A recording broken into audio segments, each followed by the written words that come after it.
Hello everyone, in this video I'm going to show you how to fix that Discord turns off when you are opening a game. So for this you have to go to the Discord app by searching in the start button, then you have to search for the Discord app. Then when you are in the Discord app you have to go to the settings option from here, and once you are in the settings option you have to scroll down, then you have to click on advanced and you have to turn off the hardware acceleration from here, and you have to click on change and restart. After that you have to go scroll down again, then in the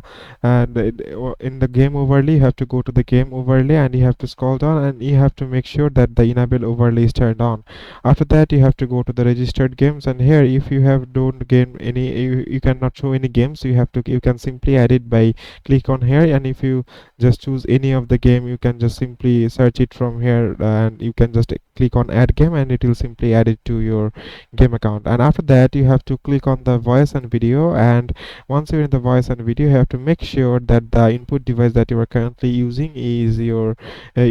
current microphone here in the input device, and the headphone or audio device in the output device you have chosen the correct one, and make sure the input volume is set to the accurate level according to your preference. After that what you need to do is close this window, then you have to go to the sound settings option. From here you have to just simply right click on the taskbar on the sound icon, then you have to scroll down, then you have to click on the more sound settings. After that you have to click on the recording option from here, then you have to choose the microphone option from here, then you have to click on the properties. After that you have to click on the